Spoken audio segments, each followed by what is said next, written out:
Friedrich Nietzsche fue, además de filólogo, poeta y filósofo, un gran crítico de la cultura occidental europea. Postcristianismo, quiero decir, especialmente la Edad Moderna tardía. Pero tenía pocas cosas malas que decir y muchas buenas de una cultura occidental en particular, la antigua Grecia. Para entenderlo debemos comenzar desde el principio y explorar lo que Nietzsche vio en estos humanos arcaicos, en su primer libro, El nacer de la tragedia desde el espíritu de la música. Curiosamente, la expresión artística teatral de los antiguos griegos es algo sumamente relevante para el tema. Vale mencionar que Nietzsche hizo una reedición de este libro en 1886, cuando su postura filosófica había cambiado drásticamente. El nacer de la tragedia, o helenismo y pesimismo.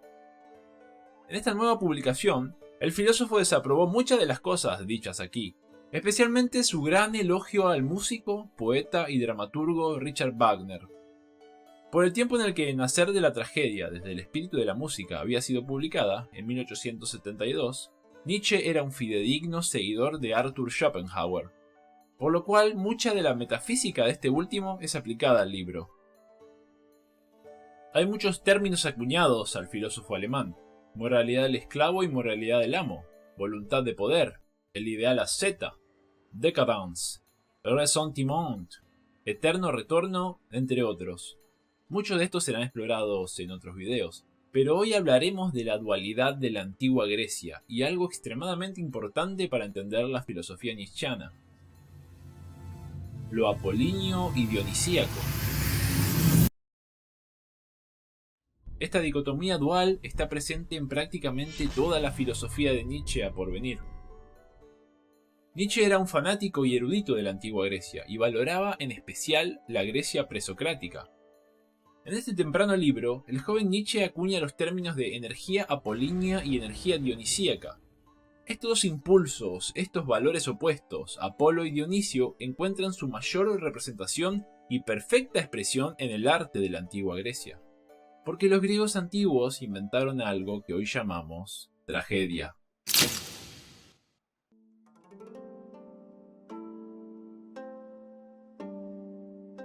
La observación clave que Nietzsche hizo en sus estudios fue esta misma dualidad.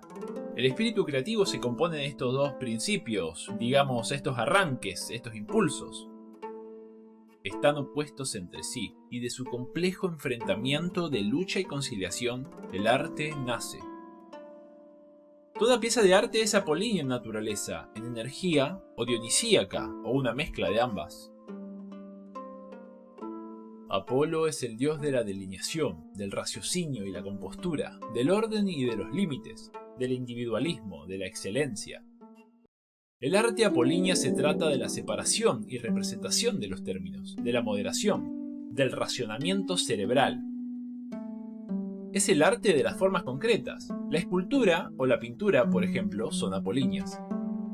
Para entender un poco mejor de qué se trata el arte apolíneo, presentaré un simple ejemplo: una estatua. Nosotros sabemos que una estatua solo representa algo, no es verdaderamente ese algo. Eso es apolíneo por excelencia. Este arte es representativo de conceptos acuñados en nuestra realidad, pero no son la cosa en sí misma. Por lo tanto, es ilusorio por naturaleza. Apolo representa el principio de individuación, o principium individuationis, término antiguo revivido por otro filósofo alemán, el que ya mencionamos, Arthur Schopenhauer. Recuerden que el mismo Nietzsche admiró enormemente a este filósofo en su juventud. Si Apolo representa las formas, la delineación, los límites, el orden y la razón, entonces Dionisio es el opuesto. Dionisio es el dios del éxtasis, del instinto, del caos, de la informidad, del difuminar de las líneas, de la emoción exaltada, de la intuición. Si Apolo es el principio de individuación, Dionisio es el desplome de ese principio. El éxtasis que nace de la transgresión, de la violencia, del disolver de la convencionalidad, incluso del disolver de nosotros mismos. ¿Es siquiera una pregunta? ¿Por qué Dionisio es considerado el dios del vino y la intoxicación? El arte dionisíaca por excelencia es la música. Por supuesto, la música es informe.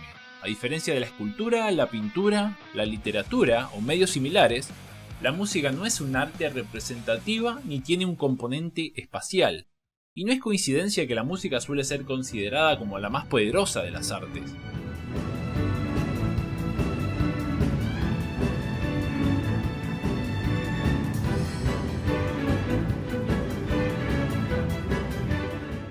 La música parece tener un efecto potente en nosotros, y nos puede mover en formas en las que una escultura o una ilustración no pueden, o al menos ni de cerca tan fácil.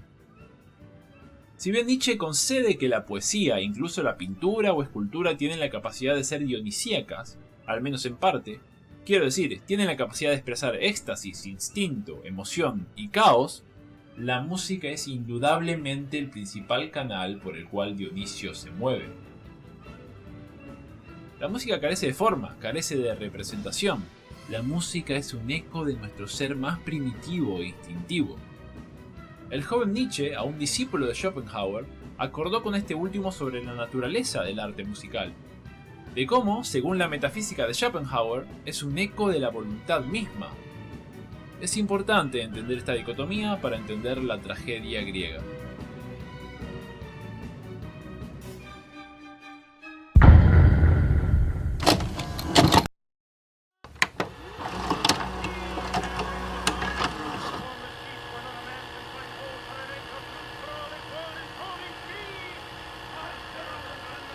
Los maestros escritores de la tragedia griega, Ésquilo, Sófocles y Eurípides, eran parte de una tradición incluso mucho más antigua que ellos mismos. Recuerden a este último ya que hablaremos de él más adelante. En el nacer de la tragedia, Nietzsche asume el rol de académico lingüista y utiliza los conceptos opuestos de Apolo y Dionisio para explicar de la mejor manera posible cómo el arte de la tragedia griega surgió de la cultura helénica. El coro es el comienzo de todo. Este es uno de los dos elementos vitales de la tragedia, el segundo siendo el drama propiamente dicho. Este último es interpretado por actores, intérpretes individualizados, representando deidades y personajes de fábulas. Imagínate una obra de teatro del día de hoy. Normalmente no posee más que un puñado de personas interpretando.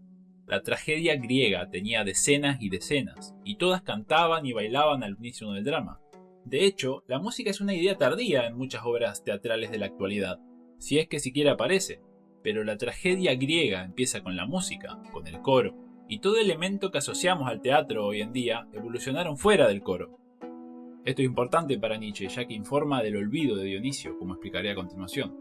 La tesis de Nietzsche, en esencia, dice que la música pura, el primer paso en la tragedia, es demasiado abrumadora para los griegos, y por supuesto para los humanos en general.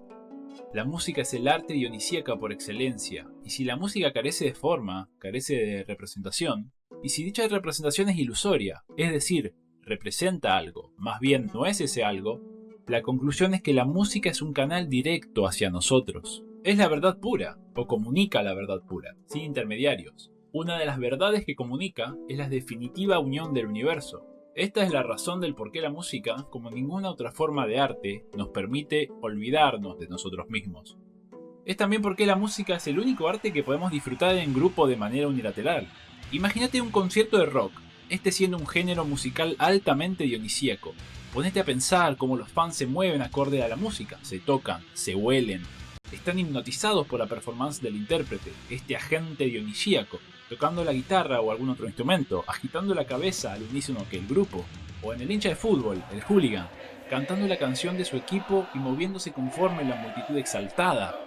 En este escenario, la individualidad se empieza a esfumar. En esta experiencia musical, la línea que divide al nosotros de los demás se difumina, y por un breve momento tenemos un pequeño vistazo de la realidad definitiva, más allá de las representaciones ilusorias del mundo material.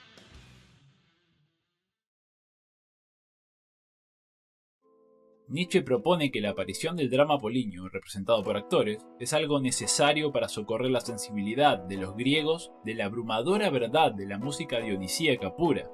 Actúa como una suerte de purga para la música intoxicante, difuminadora de Dionisio. Ya viste cómo es, muchas personas le agregan soda al vino para poder tomarlo. La experiencia debe ser diluida, debe ser emparejada con algo más para que pierda un poco de su fuerza. Una dosis de apolíneo es agregada a la mezcla dionisíaca. La música, por lo tanto, se entrelaza con el texto y la actuación apolínea, es decir, el drama. Y la tragedia nace.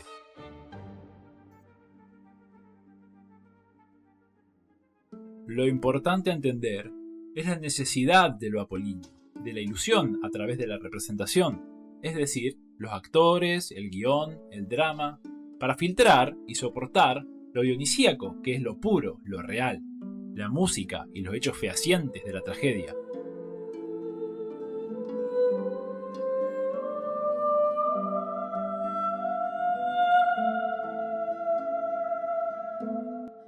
Y la correcta dosis de tragedia se da cuando el dramaturgo habilidosamente logra integrar los elementos dionisíacos de música comunicadora de la verdad pura, interpuesta con los elementos apolíneos ilusorios y protectores que arman la poesía.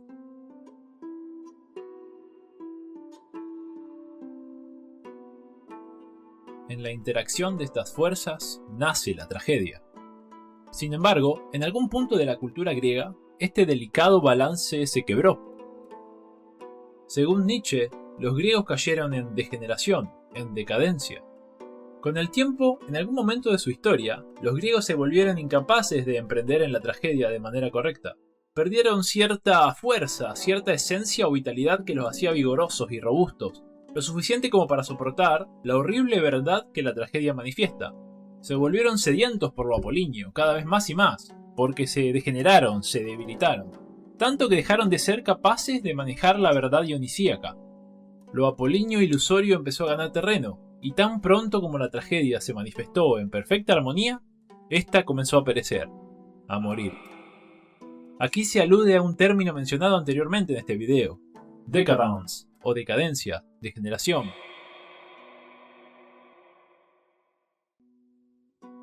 Pero aún el Friedrich Nietzsche de 28 años no utilizaba textualmente la expresión. ¿Recuerdan que al principio del video mencionamos que el filósofo reeditó este libro años después de su publicación? La filosofía del Nietzsche más adulto era excesivamente diferente a la de cuando la primera versión del Nacer de la Tragedia fue publicada. Se dice que el filósofo se puso a hacer continuidad de retroactiva, los popularmente conocidos retcons, para encajar este libro con su filosofía más tardía. Al hacerlo, podría salvarse las apariencias, haciendo de cuenta que a pesar de que su filosofía era completamente contraria a la de su yo adulto, este joven iluso ya podría vislumbrar partes de la verdad, por así decirlo. Sin irnos por las ramas y más allá de lo que crea la gente, no hay lugar a dudas de que en esta sección del libro, aún sin término propio, el joven Nietzsche alude a uno de los temas más importantes de su trabajo tardío. Porque en esta parte Nietzsche discute sobre la muerte de la tragedia. ¿Y quién mató a la tragedia? Bueno, nada más ni nada menos que Sócrates, el horrible sátiro de Atenas. Pero Sócrates no fue el único. Otro agente de la decadencia griega obró directamente en la tragedia, el dramaturgo Eurípides. Eurípides fue criticado severamente por Nietzsche, quien argumentó que la gran caída de calidad de la tragedia fue gracias a la intelectualización de sus obras. Más que a Sófocles o a Ésquilo, sus contemporáneos, a Eurípides se lo conoce por ser un dramaturgo de la elocuencia, del raciocinio, del racionalismo. Las obras de Eurípides solían explicar a la audiencia, a través de algún personaje, la trama, el pasado y cómo la narrativa llegó al presente. A veces incluso se explicaba qué iba a ocurrir en la obra misma, cual spoiler moderno de internet. En la tragedia euripidea, todo se explica, se expone de antemano. Todo esto siendo un claro ejemplo de la intelectualización del dramaturgo. El análisis de Nietzsche es el que dice que Eurípides quería que la gente entienda primero y luego sienta. De esta forma, la audiencia puede estar inmersa de lleno en el drama, sin estar confundido sobre lo que está pasando. Para Eurípides, esta era la forma esencial de la tragedia, la supremacía del intelecto, el saber como prerequisito para la emoción y el sentir. Pero para otros dramaturgos, como Sófocles, una buena parte de la experiencia de la tragedia caía en la incertidumbre y suspenso que se creaban cuando la audiencia no sabía lo que iba a ocurrir. También se conoce a Eurípides como quien utilizaba en gran abundancia el recurso narrativo de Deus ex machina, si no es que él mismo lo inventó. Este es otro ejemplo de Eurípides explayando abiertamente lo que ocurrirá en el desenlace de la obra. Es el equivalente al vivieron felices y comieron perdices al final de cualquier cuento de hadas. El estilo de Eurípides también es ampliamente diferente al de Ésquilo o Sófocles. Sus personajes son reales y sus obras se enfocan en el estado mental de estos, en sus problemas, sus dudas, sus miedos. Para no descarrilar, diremos que Eurípides pone énfasis en la dialéctica, la literatura de sus trabajos. También, en sus obras, los dioses o héroes míticos son mundanizados, humanizados. En las obras de Sófocles o Ésquilo, los dioses son personajes distantes, incomprensibles, misteriosos para los mortales. La dicotomía es clara, los dioses son superiores y los mortales inferiores. Esto parece bastante inocuo si lo vemos a simple vista. ¿Cuál es el problema acá? ¿Cuál es el problema que Nietzsche tiene con Eurípides? Nietzsche lo acusa de ser un agente de decadencia. Con esta nueva tragedia, la vieja debe perecer, y Eurípides es acusado de remover la magia y la mítica de esta. Sus personajes se entablan en grandilocuencia y actúan como mundanos seres humanos, y no como héroes legendarios o poderosos dioses. De cierta forma, modernizó la tragedia, los sacó del mundo del mito y los colocó en el mundo terrenal. Entonces, ¿el problema? Eurípides removió los elementos dionisíacos de la tragedia y enfatizó en los apolíneos. Quebró el balance delicado que existía entre estas dos fuerzas primordiales de creatividad. La tragedia se volvió muy apolínea y perdió la esencia de la pura exaltación, la emoción y el sentir de Dionisio. Puede que Eurípides haya sido un portador de degeneración, de decadencia, pero ¿quién fue el síntoma principal de la enfermedad? Sócrates.